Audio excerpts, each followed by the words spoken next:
Vamos a tomar esta parte de la escritura que hemos leído aquí en el primer libro de Samuel, en el capítulo 5, este último verso, y vamos a titular en esta noche: Un Dios sin cabeza y sin manos. Un Dios sin cabeza y sin manos. El capítulo 5 termina con el verso que leímos, donde habla de algo trágico.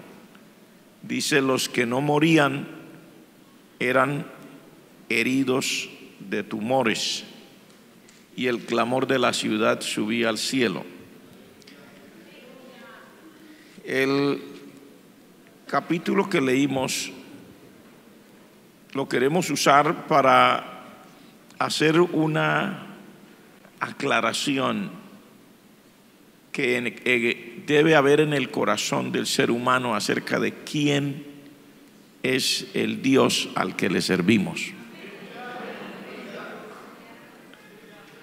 También este capítulo y estos capítulos, porque no está la historia toda descrita en el capítulo 5, pero estos capítulos nos hacen una reflexión.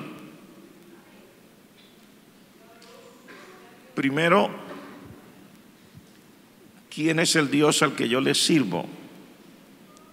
Segundo, hay una diferencia entre Dios y el pueblo de Dios. Y los resultados se notan de lejos. El capítulo 4 realmente nos muestra el comienzo de una situación que se volvió trágica para dos pueblos. Uno, para el pueblo de Israel, y segundo, para el pueblo de los filisteos. Fíjese que fue una experiencia trágica para ambos. Casi siempre se ha hecho la aclaración de que fue una experiencia trágica para Israel, pero fue una experiencia trágica para ambos pueblos.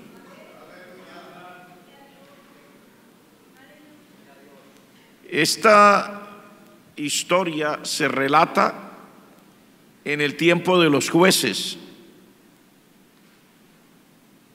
En este momento que sucede esto es los últimos días del penúltimo juez que tuvo Israel. Israel fue gobernada por jueces por aproximadamente 400 años, dice la palabra.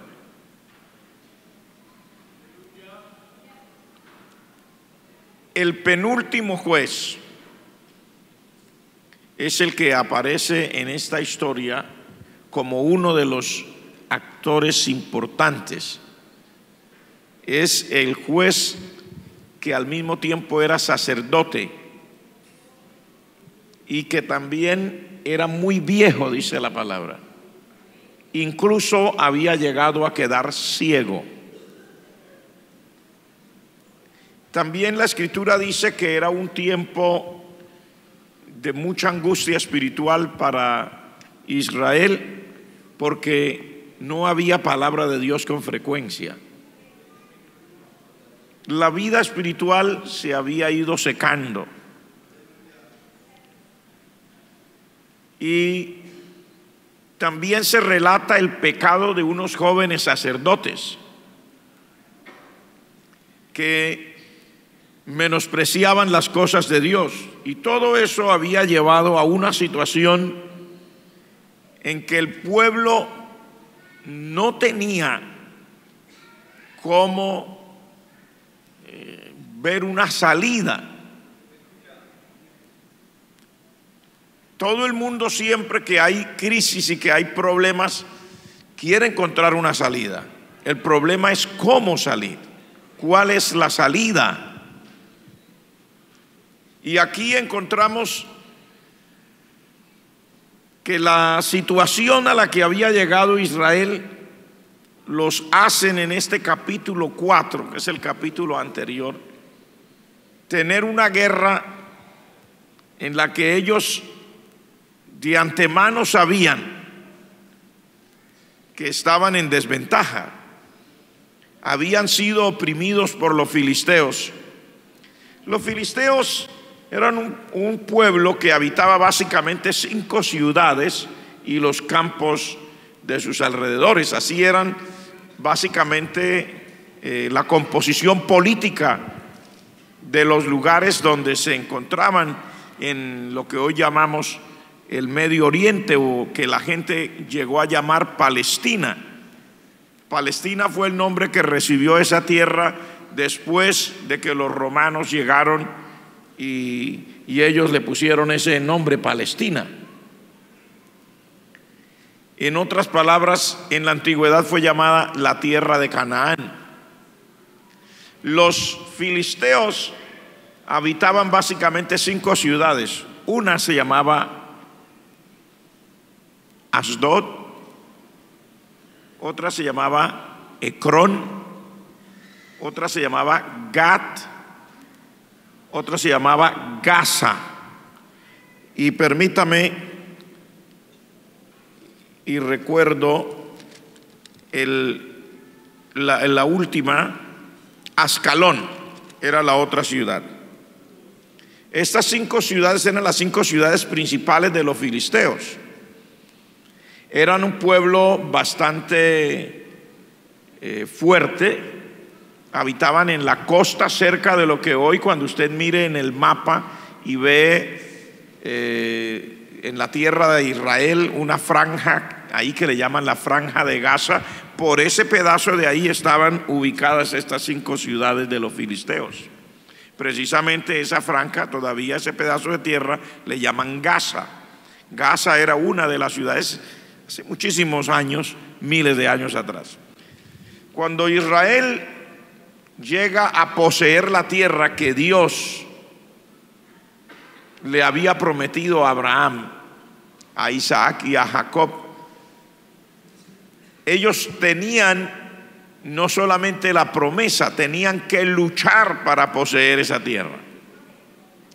Y durante el tiempo de los jueces, ellos estaban en esa lucha, en esa batalla, para poder poseer la tierra que había sido prometida. Dios les dijo que si ellos eran fieles, Él estaría con ellos y Él echaría a sus enemigos de delante de ellos, aunque se lo aclaró y le dijo: no lo haré de una vez, sino poco a poco. Porque las cosas deben tener un proceso. Los procesos son importantes. Siempre he insistido en esto porque el mundo, la sociedad nos invita a creer que las cosas son automáticas y realmente nada es automático. Se debe llevar un proceso. Pero en el proceso que ellos estaban, tuvieron muchos altibajos, no servían a Dios como era, y ahora que está el penúltimo juez, que se llamaba Elí, que era sacerdote y también fue juez de Israel, se enfrentaron en este momento. Esta es los últimos días, la última semana de la vida de Elí. Está narrada en el capítulo 4 y el capítulo 5. Bueno, el capítulo 5 ya no tiene que ver con él, pero en el capítulo 4 está narrada la última semana de la vida de este anciano. Dice que tenía 98 años, que ya estaba muy viejo. También dice que era muy pesado y que estaba ciego. Y por causa de todas estas desventajas, ya él no ejercía el liderazgo con la fuerza que debería haberlo hecho. De hecho, Dios le habla un juicio porque él, cuando tenía las fuerzas y la capacidad, no ejerció el liderazgo como debía haberlo hecho, comenzando desde el sacerdocio, ni siquiera en su propia casa. Ahora se enfrentan aquí a esta situación y la única opción que le queda a este líder es mirar desde el pueblo lo que el resto de la gente pueda hacer por la nación. Los filisteos vinieron a atacar y la nación, el pueblo de Israel, se prepara para una batalla, organizan sus ejércitos. La escritura dice que su campamento lo localizaron en un lugar llamado Ebenezer, que los filisteos llegaron a un lugar que se llamaba Afec, y ahí se alistaron los dos ejércitos para la batalla. Cuando se enfrentaron en la batalla, dice esta escritura, que los filisteos fueron más fuertes y los israelitas, el pueblo de Dios, fueron vencidos y hubo miles de muertos. Todo esto le causó una gran conmoción, porque igual que ahora, así es ahora, en aquel tiempo también Israel no podía darse el lujo de perder batallas, porque su territorio demasiado pequeño y rodeado de enemigos fuertes, perder una batalla siempre es un atentado contra su existencia nacional. Igual es ahora. Por eso Israel, a pesar de ser un estado tan pequeño, siempre está con una capacidad militar enorme. La inversión que tienen en armas y en todo esto de la defensa es muy grande. Pues así era ya. Cuando ellos ven que pierden esa batalla, ellos saben, si ellos llegan a perder 2, 3 batallas de seguido, son historia. Pero ellos estaban ahí porque sabían que Dios les había dado la tierra.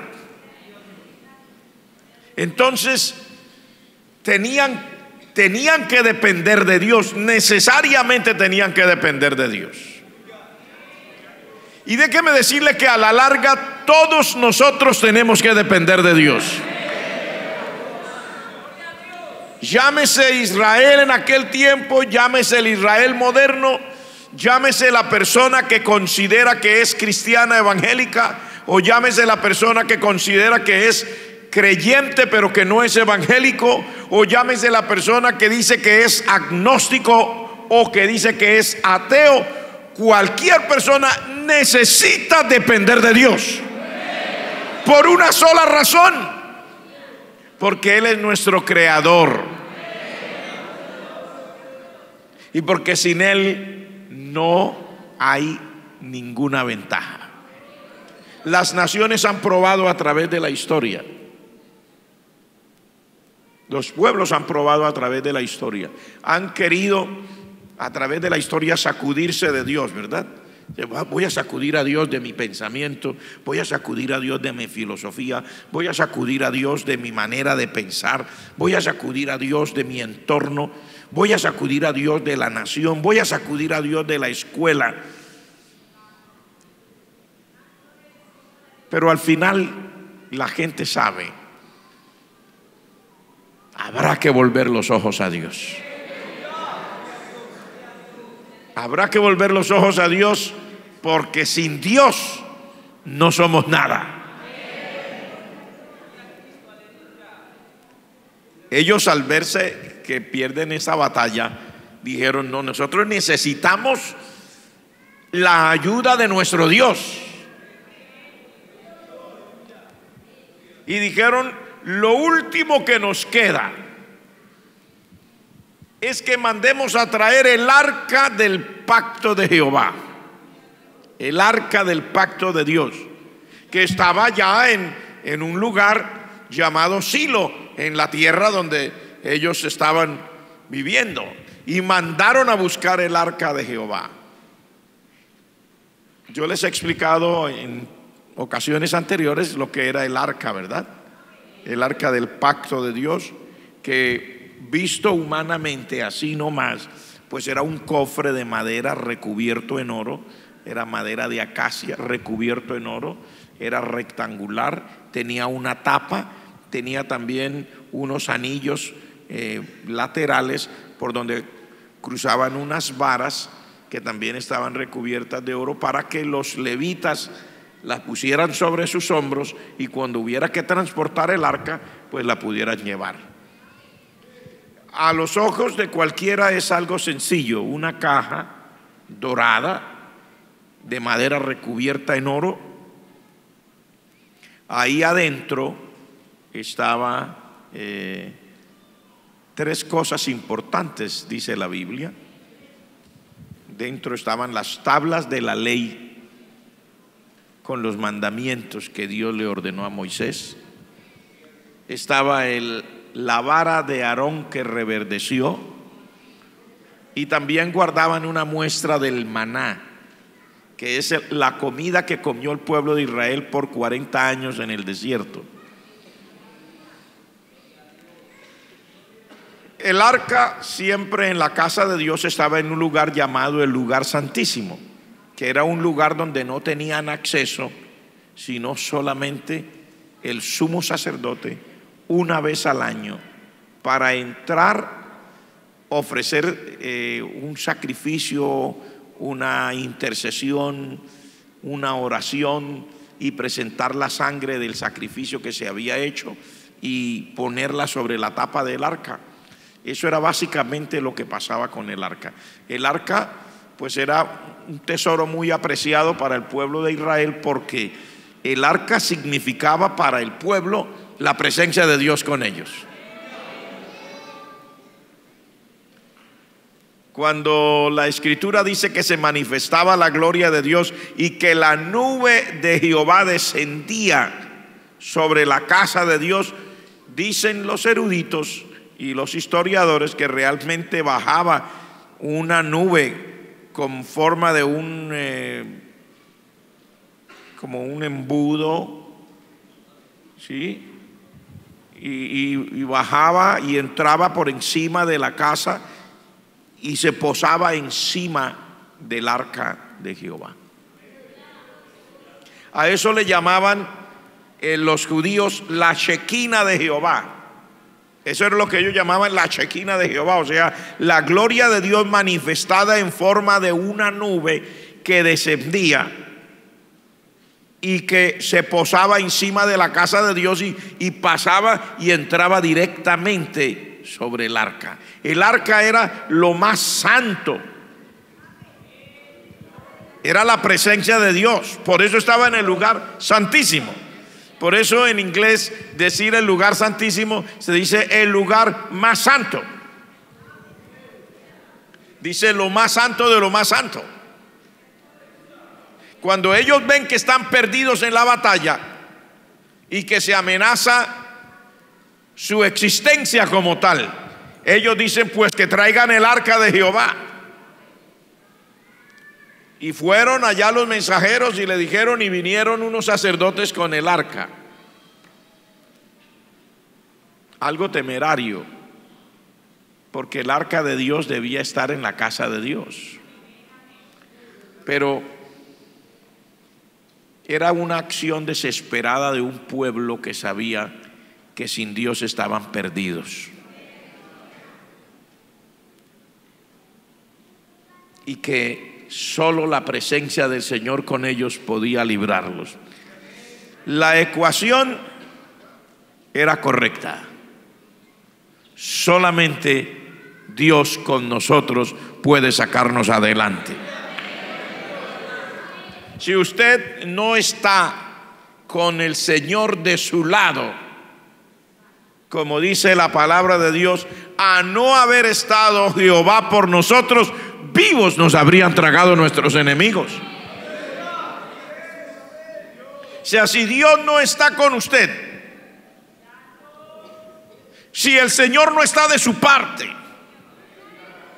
Si el Señor no está del lado de la nación de Israel, o si Dios no está de parte suya como hijo de Dios, como iglesia, como creyente en el Señor, los esfuerzos que usted haga serán vanos, porque realmente es el Señor el que tiene el poder. El poder le pertenece a Él, la gloria le pertenece a Él.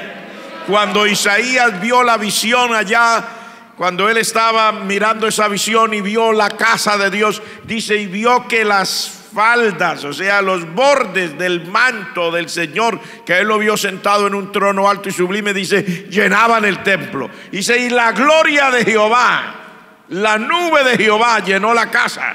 La casa se llenó de humo. Esa era la chequina de Jehová, la gloria de Dios. Hermanos, si algo necesitamos en la vida es la presencia de Dios, la gloria de Dios en nosotros. Mire, usted puede cantar bonito, yo puedo cantar bonito, podemos predicar excelente, podemos hacer todo lo que queramos, podemos organizar programas, podemos tener técnicas, podemos hacer lo que nosotros queramos, pero lo único que realmente satisface y trae una bendición extraordinaria es la gloria de Dios en medio del pueblo del Señor.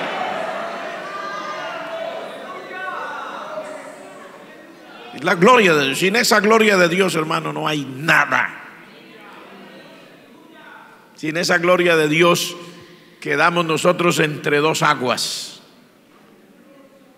Pero mientras el Señor con su gloria y su presencia esté con nosotros, tenemos garantía. Gloria al nombre del Señor.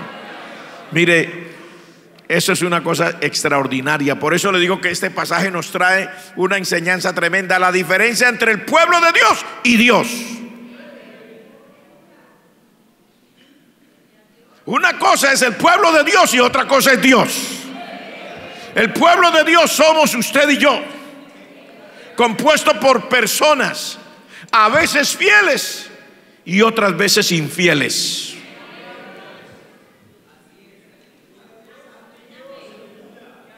Así me mire mal.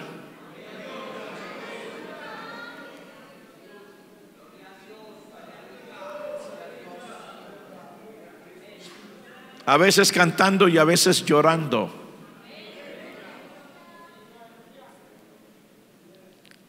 En ocasiones sintiéndose en el Sinaí y otra cosa sintiéndose en el valle. Unas situaciones terribles.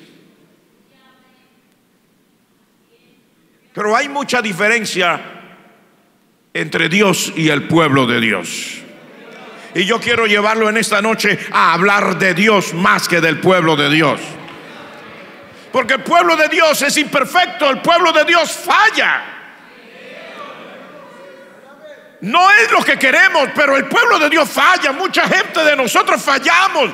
Muchas veces nos equivocamos, otras veces pecamos, hacemos las cosas al contrario. Nos rebelamos, a veces queriendo y a veces sin querer. A veces porque la vida espiritual se va secando. El pueblo de Dios ni siquiera cae en cuenta en qué situación está.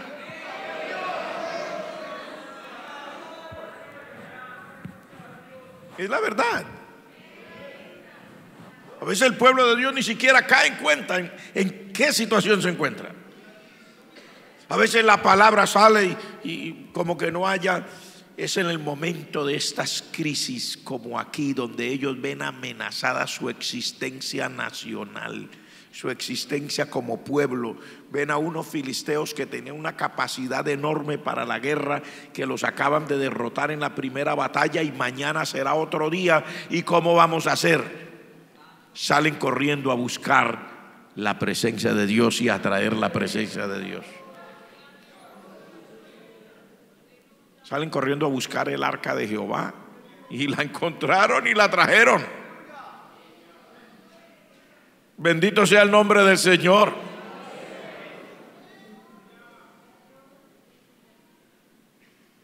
Lástima que a veces nosotros, al mirar esta parte de la Escritura, nos pueda pasar lo mismo. Buscar la presencia de Dios de afuera. cuando nos falta la presencia de Dios dentro.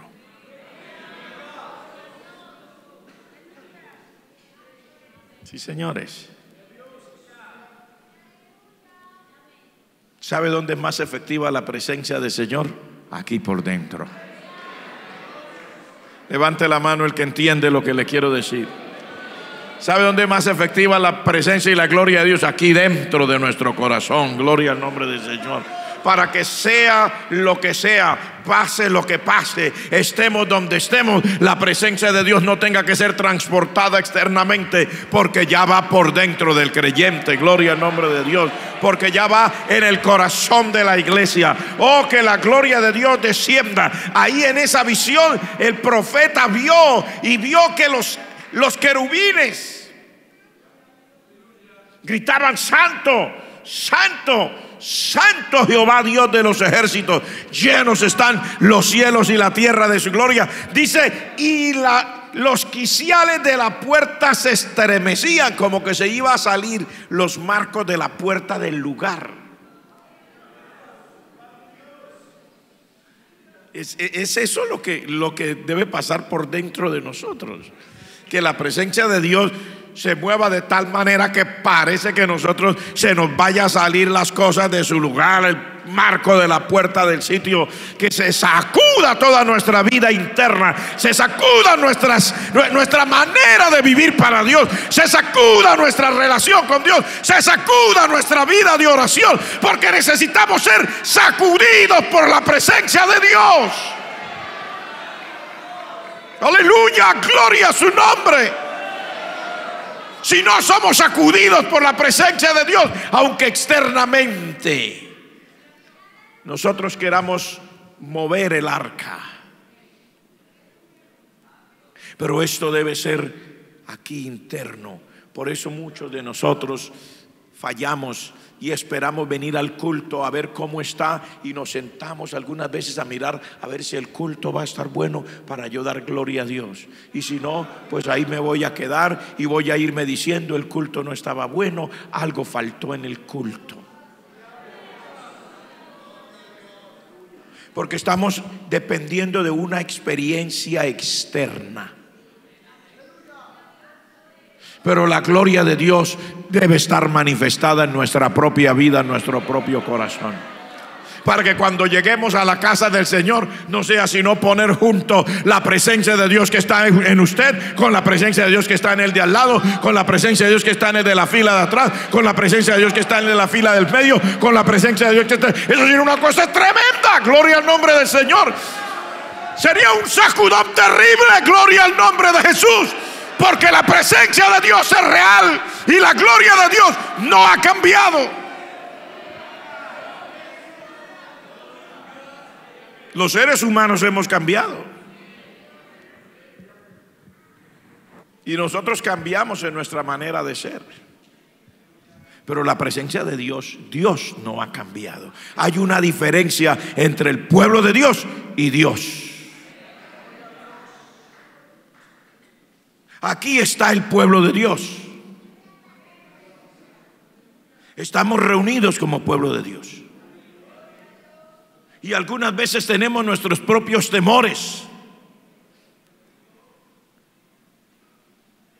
Pero qué maravilloso cuando uno sigue la explicación de esta parte de la escritura. Porque dice, ellos mandan a traer el arca del pacto de Jehová. Y cuando llega el arca al campamento de los hebreos, del pueblo de Israel, dice, ellos gritaron con un júbilo tan grande que la tierra tembló. Y los filisteos se asustaron. ¿Qué pasó?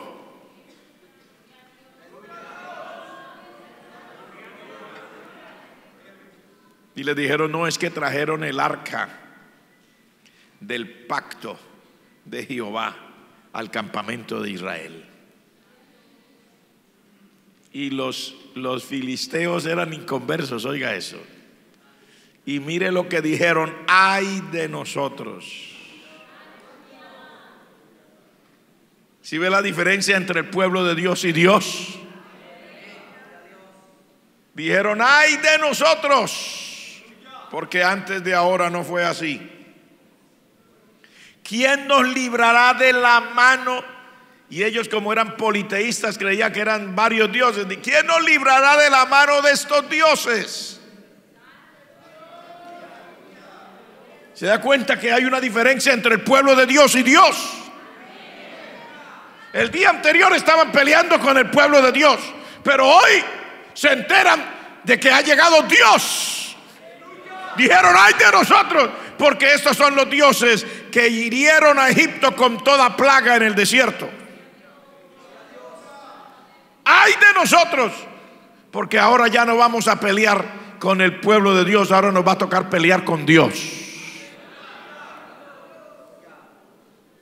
Qué maravilla, hermano, qué cosa tan especial. Mire, yo estoy aquí en esta hora disfrutando con usted de esta maravillosa palabra del Señor, porque yo quiero que usted sepa que el Dios al que le servimos es real, que Él no ha cambiado, que hay una diferencia entre el pueblo de Dios y Dios. Usted no le sirve al pueblo de Dios, usted no le sirve a la iglesia, usted no le sirve al hermano, usted no le sirve al pastor de la iglesia, usted no le sirve a los diáconos, usted no le sirve a ninguna persona. Si usted en realidad tiene claro, usted le sirve al Dios verdadero que hizo los cielos y la tierra. Y hay una gran diferencia entre el pueblo de Dios y Dios, porque el pueblo de Dios necesita a Dios, pero Dios no necesita al pueblo.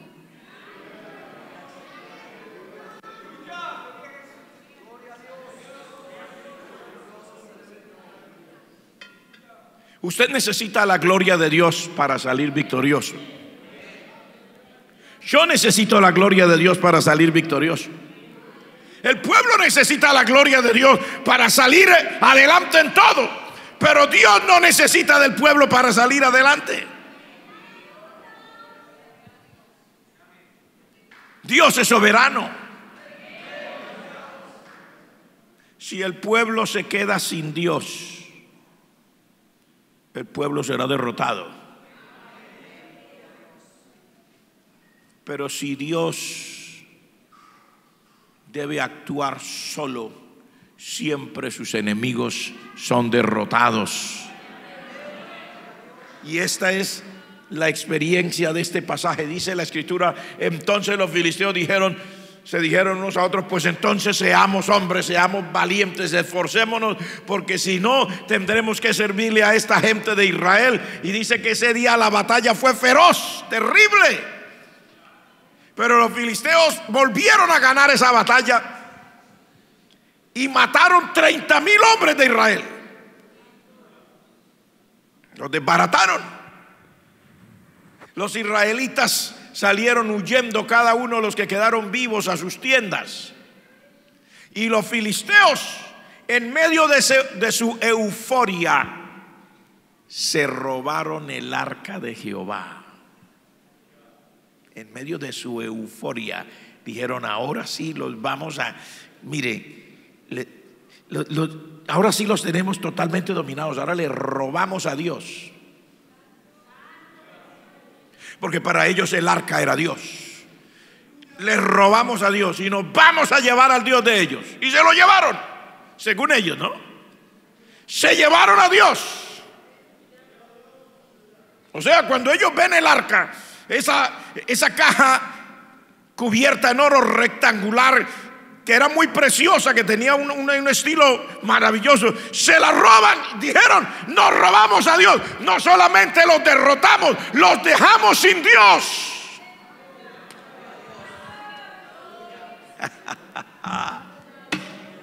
Aleluya. En su euforia, la escritura dice que ellos hicieron fiesta y se llevaron a Dios, según ellos, y lo metieron a la casa de su propio Dios, un dios pagano que se llamaba Dagón, quedaba en Asdod, la primera ciudad donde llevaron el arca de Jehová, la entraron allá y la pusieron ahí, dice, junto al dios Dagón.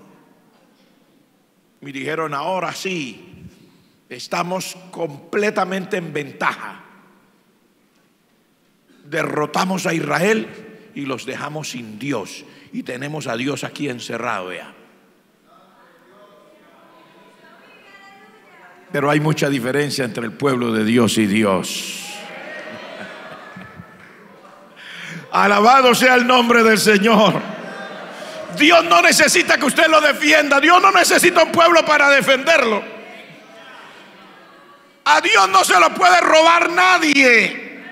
Ellos creían que se habían robado a Dios. Se llevaron el arca, la ponen ahí. Cuando vienen por la mañana, dice, vienen por la mañana y encuentran al Dios de ellos, a Dagón, que era una figura como de un hombre sentado en un trono. Lo encontraron que se había bajado de su trono y estaba de rodillas así, había caído allá de cabeza delante del arca.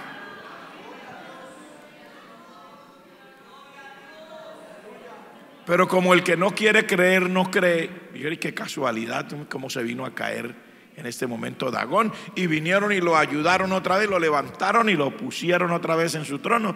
Y dijeron, ay, queda bien, ahí lo dejamos. Vea, ahí le ponemos el Dios de Israel que nos lo robamos. Ellos pensaban que ese era el Dios de Israel, el arca. Al otro día por la mañana vinieron, dice la escritura, y encontraron a Dagón otra vez tirado delante del arca. Y por eso le puse el título, porque dice, lo encontraron sin cabeza y sin manos. Otra vez tirado delante del arca, pero la cabeza había ido a dar por allá y las manos por allá.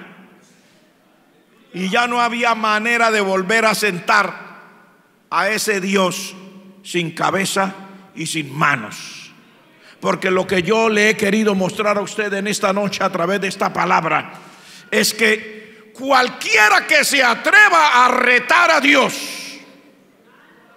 y cualquier Dios, hoy día mucha gente dice no creer en Dios, dicen no creer, lo proclaman a los cuatro vientos. Pero ellos son fanáticos de los hechiceros, fanáticos de los brujos, fanáticos de los chamanes, fanáticos de todo lo que tenga que ver con ocultismo. Mire, yo le digo en el nombre de Jesús, no importa si el Dios se llama Dagón, o si se llama Baal, o si la diosa se llama Acera o Astarot, o si se llama hechicero, o si se llama brujo, o si se llama medium, mientras se enfrente con el verdadero Dios, quedará sin cabeza y sin manos. Será un Dios sin cabeza y sin manos, porque el Dios real, creador de los cielos y de la tierra, no ha cambiado. Aleluya. Digo, Dios no ha cambiado. Iglesia, Dios no ha cambiado. Amigos, Dios no ha cambiado. El ser humano hace cantidad de cosas. El ser humano se propone cosas en su corazón, trata de sacudirse del verdadero Dios, pero el verdadero Dios, creador de los cielos y de la tierra, sigue siendo Dios. No ha cambiado. Porque es que la gente pretende, como en el caso de los filisteos, porque ellos pretenden que pueden dominar a Dios, porque ellos miden a Dios por el pueblo de Dios. Y como vieron que el pueblo de Dios había sido derrotado, pues ellos pensaron que también podían derrotar a Dios. Y más cuando se lo roban y se lo llevan, ahora está, según ellos, como Dios para ellos está representado en esa arca, en ese cofre llamado el arca del pacto. y lo tienen allá y lo tienen preso. Entonces dicen ahora, no, es que nosotros nos lo robamos, nosotros nos lo llevamos, nosotros hacemos con este Dios lo que sea. ¿Por qué? Porque ellos están creyendo que Dios es lo mismo que el pueblo de Dios. Y yo estoy aquí esta noche para enfatizarle que hay una gran diferencia entre Dios y el pueblo de Dios. El pueblo de Dios puede tener ese momento trágico. El pueblo de Dios puede tener ese momento de una aparente derrota. El pueblo de Dios puede sufrir aparentemente muchas bajas, estos 30,000, los que sean, pero se equivocó si puede creer que va a hacer lo mismo con el Señor, creador de los cielos y de la tierra. Porque hay una gran diferencia entre el pueblo de Dios y nuestro Dios. A Dios no lo pueden manejar. Ellos se roban a Dios, según ellos. Encuentran lo primero es que el Dios de ellos se queda sin cabeza y sin manos. Y ahí es que comienza lo duro para ellos. Dice la Escritura en términos claros. Dice: se agravó la mano de Jehová sobre los de Asdod y los destruyó y los hirió con tumores en Asdod y en todo su territorio. Dios no necesita al pueblo de Él para estar ahí peleando por Él. Amigo, amiga, quien quiera que usted sea y como sea que usted se llame, déjeme decirle en esta noche: usted ha peleado contra el pueblo de Dios y piensa que ha dado un golpe, ha asestado un golpe contra el pueblo de Dios y eso lo satisface, y ahora también pretende hacer y asestarle un golpe a Dios. Prepárese, porque hay una gran diferencia entre el pueblo de Dios y Dios. Dios no necesita ningún ejército que esté ahí para que lo ayude, ni para que haga nada por él. Más bien, Él es el que fortalece al pueblo de Él. Él es el que le ayuda al pueblo de Él. Pero Él no necesita de nadie. Él es soberano. Mire, tumores. Dice: se agravó la mano de Jehová, los hirió con tumores en la ciudad y en todo el territorio de alrededor, hasta que ellos se dieron cuenta: esto es grave, esto es una cosa generalizada, no puede ser. Aquí estamos sufriendo por culpa de este Dios. Por eso les digo que esa experiencia fue fatal tanto para el pueblo de Dios como para los filisteos. Porque ahora los filisteos, sin tener cómo pelear con una espada, tenían que enfrentarse a una situación que no podían controlar. Y la Escritura dice en el verso que leímos: los que no morían eran heridos de tumores, y el clamor de la ciudad subía al cielo. Se desató, como lo llamaría cualquiera hoy día, una plaga, una epidemia que ellos no podían controlar. Entonces, en su angustia, convocaron a todos los príncipes de los filisteos y les dijeron: ¿qué haremos con el arca del Dios de Israel? Ellos entendían que el problema estaba en el Dios que ellos se habían robado. Es que el problema, amigo, no es con la iglesia. El problema no es con el hermano. El problema no es con el pastor. El problema no es con el que cree en Dios. El problema es con el Señor. Y ellos ahora se dan cuenta que tienen un problema. Ahora, al principio están contentos: nos robamos a Dios. Ahora, ¿qué hacemos con este Dios? ¿Se da cuenta? Al principio era una euforia. Habían derrotado a Israel y se habían robado, según ellos, a Dios. Ahora no hayan que hacer. ¿Y ahora qué hacemos con Dios? Y se reúnen en un consejo extraordinario los príncipes y dicen: no, pues que pasen el arca de Dios y se la lleven para la ciudad de Gat. Y la llevaron allá, y aconteció que cuando la habían pasado, la mano de Jehová estuvo contra la ciudad con gran quebrantamiento, y afligió a los hombres de aquella ciudad, desde el chico hasta el grande, y se llenaron también de tumores. Oiga, qué cosa tan terrible. Y era algo, hermano, que los hacía gritar, llorar. Se morían los muchachos, dice, de gente pequeña de edad, gente adulta, se morían, y el resto se llenaban de tumores. Y rápido ellos dijeron: ¿qué hacemos? Volvieron a llamar a los príncipes y dijeron: no, pues entonces pasemos el arca de Dios a Ecrón. Pero cuando el arca de Dios llegó, los ecronitas comenzaron a gritar y dijeron: ay, han pasado el arca de Jehová hasta nuestra ciudad para matarnos a nosotros y a nuestro pueblo. Y esta es la experiencia repetitiva entre los filisteos. Primero se roban a Dios y ahora no hayan qué hacer con Dios.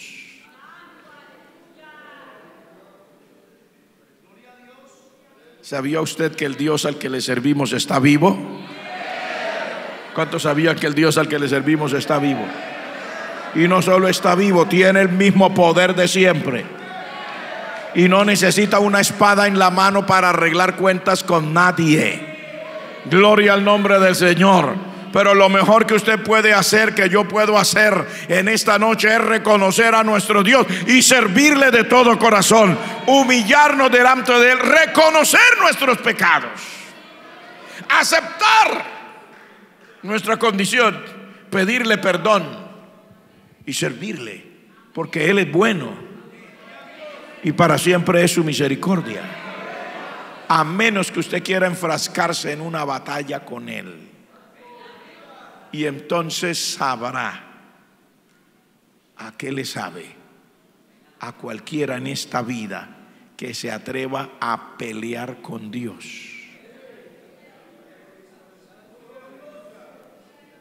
La escritura narra el resto de la historia, pero yo quiero retroceder un poquito para que usted vea qué tan crítica fue la situación. El día que los filisteos derrotaron a Israel y se robaron el arca fue una historia trágica. La escritura dice que mataron a los dos sacerdotes. Eran hijos del sacerdote principal, se llamaban Ofni y Finehés. Los mataron. Lógico, se iban a robar el arca, tenían que matar a los sacerdotes, los mataron. Esa era también una orden de Dios, porque este par de sacerdotes, dice Dios, ya Él había decidido que no los dejaría vivir, y Él había dicho: ambos se morirán en el mismo día.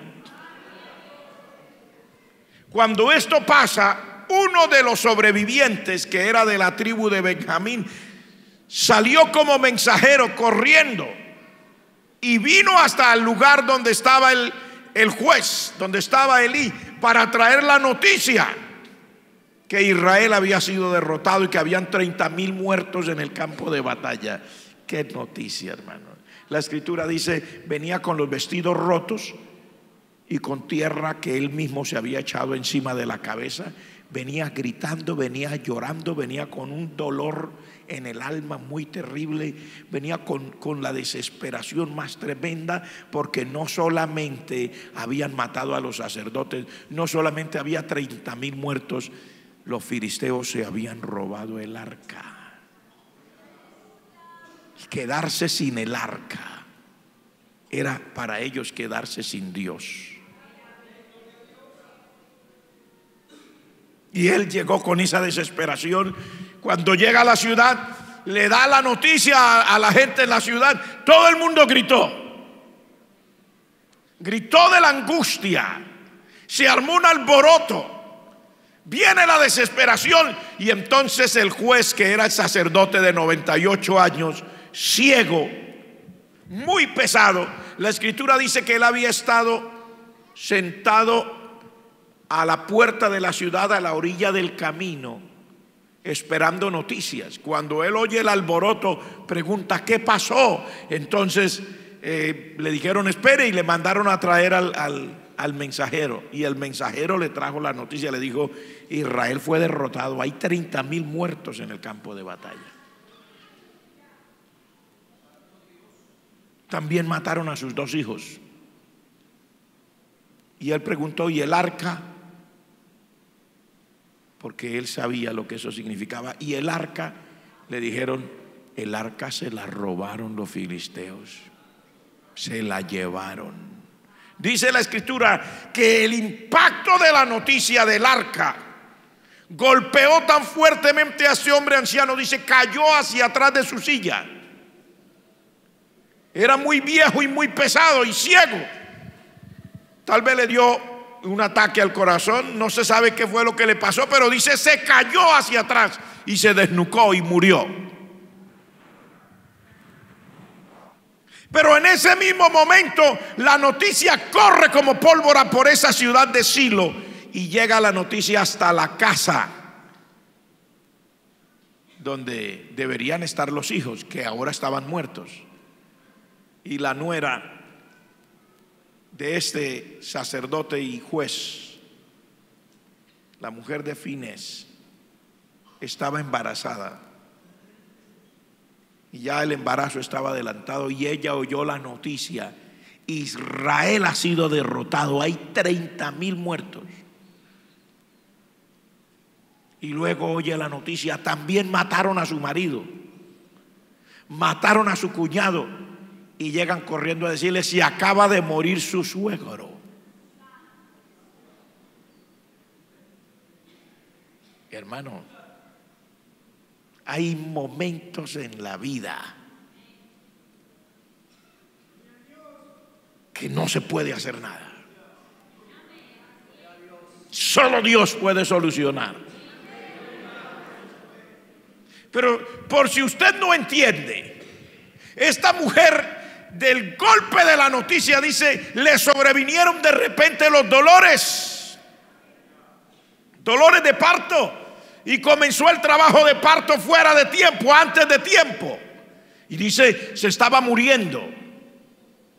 Y las mujeres que ayudaban a atender a esta mujer que está dando a luz, le dijeron: no temas, has dado a luz un hijo varón. Dice, ella no se dio por entendida, le puso por nombre Icabod. Dijo: la gloria de Jehová ha sido traspasada, porque se han robado el arca de Jehová.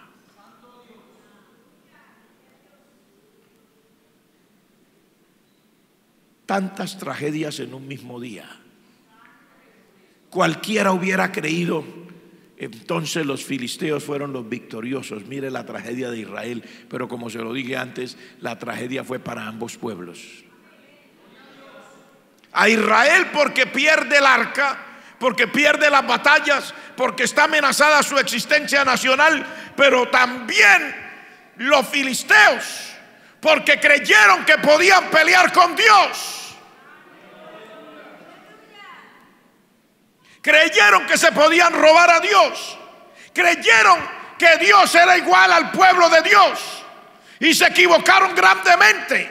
Una cosa es derrotar al pueblo de Dios, y otra cosa es meterse a pelear con Dios. Aleluya. Estoy aquí esta noche para decirle: Dios, el Dios verdadero, creador de los cielos y de la tierra, sigue siendo Dios y está en su santo trono. Los demás dioses serán dioses sin cabeza y sin manos ante la presencia del verdadero Dios. Serán derrotados, sin importar lo que le pueda pasar al pueblo de Dios. Dios sigue estando en su santo trono. Usted y yo tenemos que servir a Dios con una sinceridad de corazón y con una convicción clara de que debemos tener a Dios de nuestro lado, no moviendo el arca externamente, no tratando de mover la presencia de Dios traída por otras personas, sino que tenemos que servir a Dios buscando que la presencia de Dios se haga real en nuestro propio corazón, y que donde nosotros vayamos, vayamos con la presencia de Dios.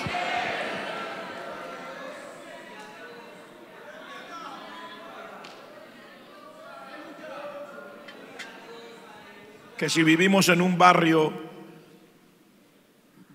de facilidades económicas y de mucha libertad, que ahí esté Dios con nosotros, la presencia de Dios. Que si nuestra casa es amplia y nuestra cama es buena, allí esté la presencia de Dios, en esa casa amplia y en ese lugar bueno. Que si nuestro automóvil es un automóvil bueno, nuevo, con aire acondicionado, como usted lo quiera, que ahí esté la presencia de Dios con usted, en ese automóvil grande, bueno, con aire acondicionado. Pero que si no tiene automóvil, que si usted probablemente se moviliza en una motocicleta, que ahí esté Dios con usted en esa motocicleta o en esa bicicleta. Pero si no tiene ni motocicleta ni bicicleta, sino que usted se transporta en bus, transporte público, o muchas veces a pie, que mientras usted vaya caminando, donde usted esté, Dios esté dentro de su corazón y la presencia de Dios sea tan real en usted como en el otro.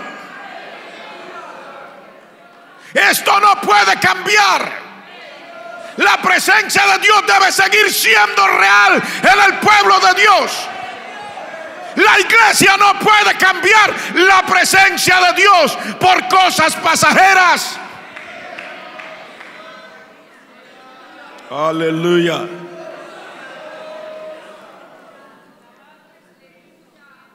La iglesia no puede cambiar la presencia de Dios por las comodidades de esta vida.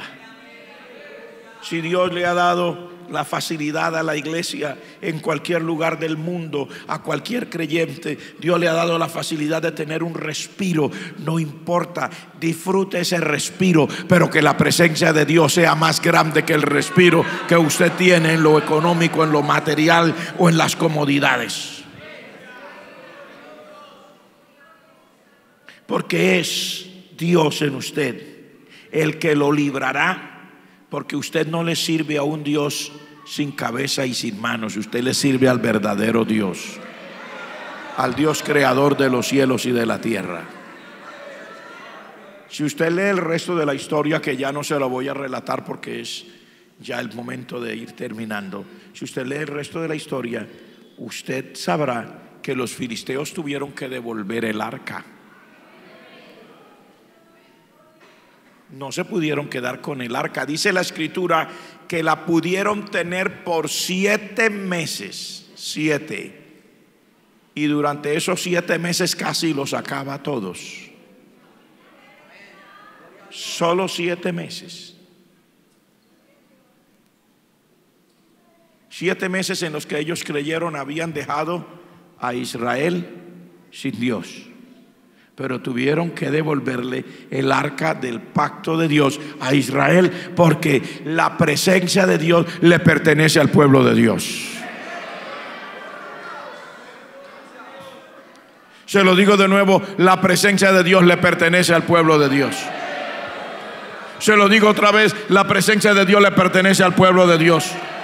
La presencia de Dios le pertenece a usted, hermana. La presencia de Dios le pertenece a usted, hermano. La presencia de Dios le pertenece a usted, joven. La presencia de Dios le pertenece a usted, señorita. La presencia de Dios le pertenece a usted, hermano, que trabaja en algún departamento. La presencia de Dios le pertenece a usted que viene a la casa de Dios. La presencia de Dios le pertenece a aquel que en su corazón cree que Jesucristo es el Señor y que Dios Padre lo levantó de los muertos. La presencia de Dios sigue siendo real hoy como ayer.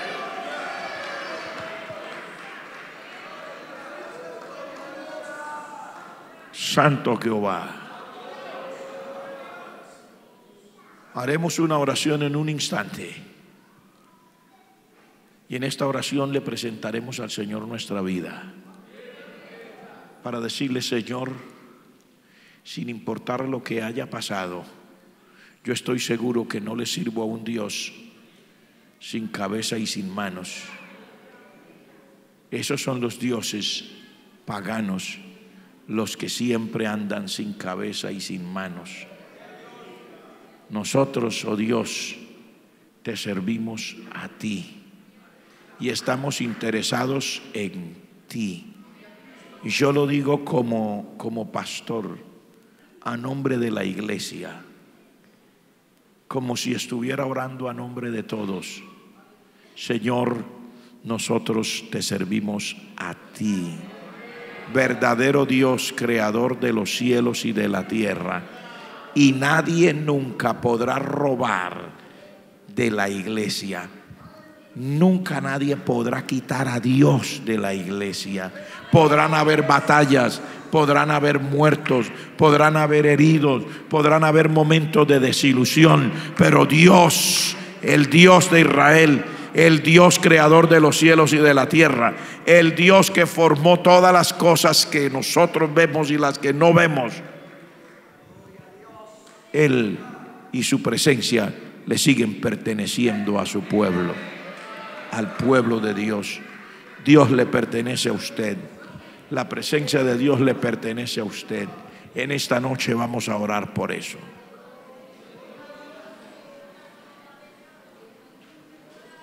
Cualquiera que quiera orar ahí o cualquiera que quiera orar al frente, donde usted quiera, pero vamos a orar.